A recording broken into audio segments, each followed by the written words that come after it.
नमस्कार मित्रों, धर्मार्थ मेला के YouTube चैनल में आप सभी का स्वागत है। आज हम एक नई प्रस्तुति के साथ चलते हैं। इससे पहले चैनल को सब्सक्राइब अवश्य करें। अब हम आज की प्रस्तुति प्रारंभ करते हैं। गरुड़ पुराण में हमें मनुष्य के जीवन और मरण से संबंधित ऐसे कई रहस्यों के बारे में पढ़ने को मिलता है, जिन्हें जानकर कोई भी व्यक्ति अपने जीवन की गति को सुधार सकता है। आपने हमारी प्रस्तुति गरुड़ पुराण भाग 1 में जाना कि मृत्यु के समय मनुष्य के साथ क्या क्या घटित होता है और वह किस प्रकार यमलोक ले जाया जाता है। इस प्रस्तुति में आज हम जानेंगे कि मृत्यु के बाद जीवात्मा कितने दिनों तक घर में रहती हैं। हमारे धर्म शास्त्रों में इस संदर्भ में क्या क्या वर्णित किया गया है, वह सब हम आपको इस वीडियो के माध्यम से बताएंगे। आध्यात्मिक और धार्मिक ज्ञान वृद्धि हेतु चैनल को सब्सक्राइब करें। अधिक समय न लेते हुए आरंभ करते हैं। गरुड़ पुराण वैष्णव धर्म से संबंधित है और इस पुराण आदि देव सृष्टि के पालनकर्ता भगवान विष्णु है। आपने हमारी प्रस्तुति गरुड़ पुराण भाग 1 में देखा कि कैसे यमदूत उस जीवात्मा को यमलोक ले जाते हैं।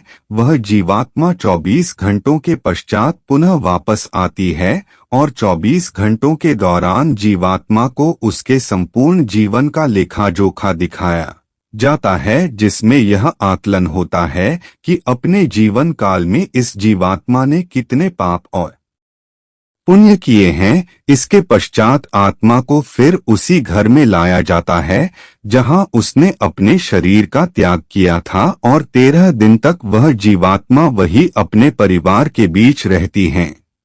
मोह व वासना से भरी वह जीवात्मा बार बार अपनी देह में प्रवेश करने का प्रयास करती है, किंतु यमदूतों के पास द्वारा बंद जाने से वह कुछ भी करने में असमर्थ हो जाती हैं। वह अपने परिवार, रिश्तेदार व मित्रों को उसकी मृत्यु का शोक मनाते देखती है, उन्हें चुप कराने का प्रयास भी करती है, परंतु उसकी उपस्थिति का ज्ञान किसी को नहीं होता। फिर वह अपने सामने स्वयं के मृत शरीर को देखती है और भूख प्यास से जोर जोर से विलाप करते हुए रोने लगती है। इसके साथ साथ गरुड़ पुराण में यह भी बताया गया है कि मनुष्य पुण्य कर्म करता है, परंतु उसके पुण्यों की संख्या उसके द्वारा किए गए पापों से कम होती है, अर्थात मनुष्य पुण्यों की अपेक्षा पाप अधिक करता है। इसके समाधान स्वरूप मृत्यु के पश्चात पिंड दान करना आवश्यक बताया गया है।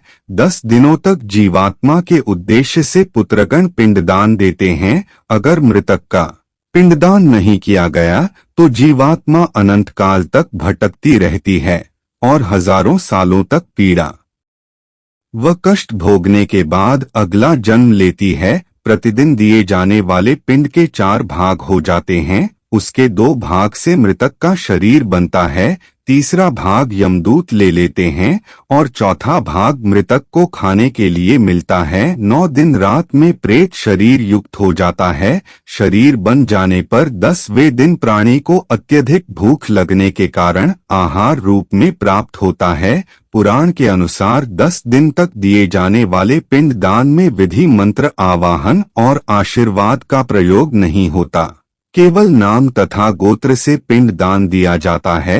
मृतक का दाह संस्कार हो जाने के पश्चात उत्पन्न होता है। मृत व्यक्ति के जल जाने के पश्चात उसे पिंडदान द्वारा 1 हाथ लंबा शरीर प्राप्त होता है, जिसके द्वारा वह प्राणी यमलोक के मार्ग में अपने शुभ अशुभ कर्मों को भोगता है। पहले दिन जो पिंड दान दिया जाता है उससे मूर्धा, दूसरे दिन के पिंडदान से ग्रीवा और दोनों स्कंध बनते हैं, तीसरे दिन के पिंडदान से हृदय, चौथे दिन के पिंडदान से पृष्ठ भाग उत्पन्न होता है, 5वें दिन के पिंडदान से नाभि, छठे दिन के पिंडदान से कटे प्रदेश, 7वें दिन के पिंडदान से गुहा भाग, 8वें दिन के पिंडदान से 9वें दिन के पिंडदान से दालू व पैर और 10वें दिन के पिंडदान से सुधा की उत्पत्ति होती है। जीवात्मा शरीर प्राप्त करने के पश्चात भूख से पीड़ित होकर घर के द्वार पर रहता है।